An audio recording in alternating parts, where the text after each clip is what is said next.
Council of Kenya, the Editors Guild, the Kenya Union of Journalists, invited guests who include the ORPP. Ladies and gentlemen, good morning.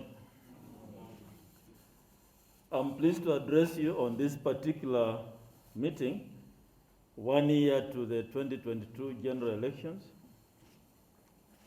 And I want to state that the Commission shall conduct the next general elections on the 9th of August 2022. And this is pursuant to Article 136(2) of the Constitution of Kenya 2010.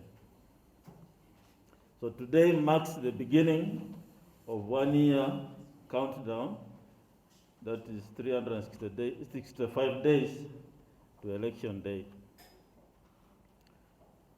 And as part of the preparation towards the general election, the Commission launched its strategic plan 2020 to 2024 and the elections operations plan on the 15th of June 2021. These documents are readily available on our website for those who may not be having copies.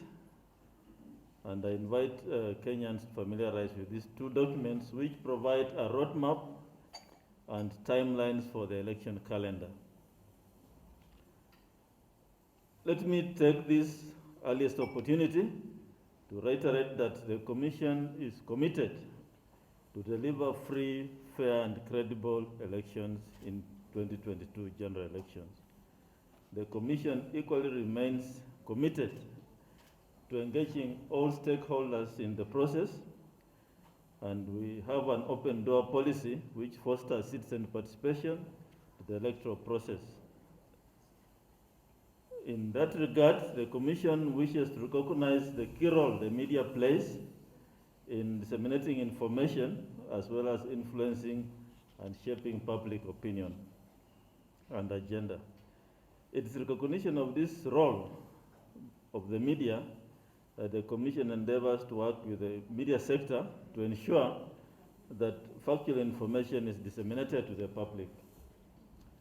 I therefore laud the initiative by the Kenya Media Sector Working Group to partner with the Commission in the area of election media reporting.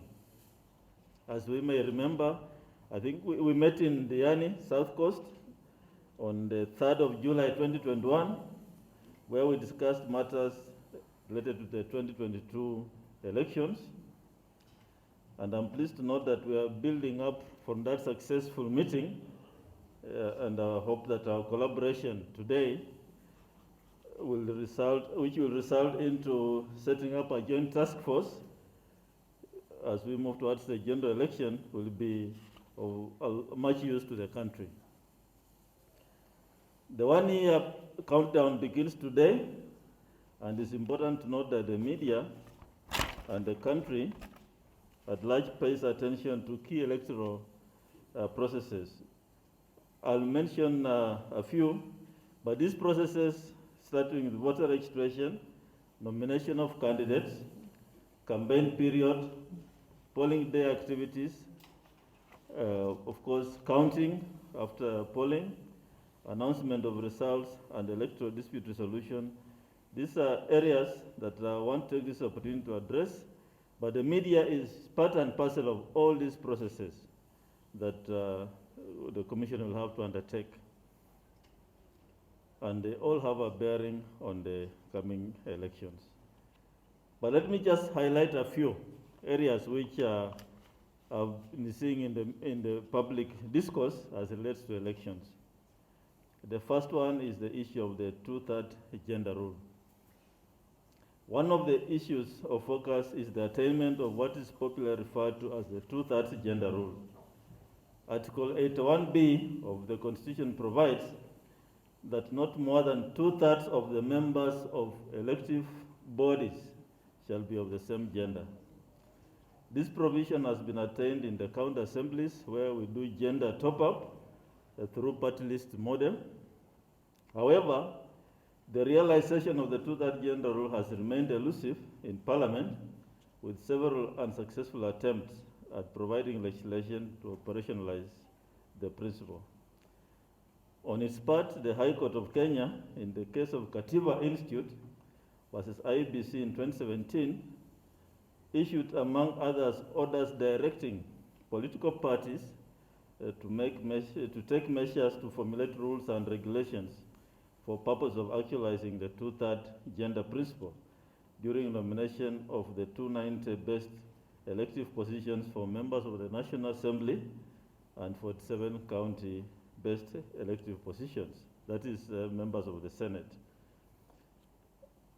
In default, the IEBC was directed to devise administrative mechanisms to ensure that two-third principle was realized among political parties during nomination exercises for parliamentary elections. And the Commission was directed to reject any nomination list of our political party for its candidates for the 290 constituencies and 47 county-based elections for position of Senate that do not comply with the two-third gender principle. The Commission shall therefore comply with the orders of the court by ensuring that political parties' nomination lists for elective positions in the Senate and National Assembly comply with two-third gender rule before they are accepted by the commissions for purposes of candidates' nomination. And this, we have had a meeting with the PPLC in the past to inform them of this judgment, and these discussions are ongoing, and we shall continue engaging them so that we all comply with the orders of the court. The other issue I want to touch on, and this will form part of a bigger presentation by Professor Gulier, is the issue of results, management of transmission and management of election results. There's a whole discussion slated after this. During this meeting, the Commission will make a detailed presentation on the election results management. However, I wish to reiterate that electronic and physical transmission of election results from the polling stations to the national, county, and national tallying center is a critical component of election results management framework. The current election legislation stipulates that elections are conducted and results announced at polling stations. Results as announced at the polling stations are final. Section 39(1)(c) requires that the Commission to electronically transmit and physically deliver the tabulated results of an election for the President from a polling station to the constituent tallying center, a national tallying center. And therefore, to ensure transparency in the results management process, the Commission shall allow accredited media access to polling stations and tallying centers to cover the vote counting, announcement, collation, and declaration of results. And that is part of what the working group will be giving us the modalities of effectively carrying out that exercise. Another area I want to touch on is election offenses and the code of conduct. I think I've heard the previous speakers talk about harassment of the media, journalists, and IEBC staff, which we have witnessed in the recent by-elections. We have also seen already what we are seeing outside there through social media is voter bribery has already commenced, and I'm happy the DPP is here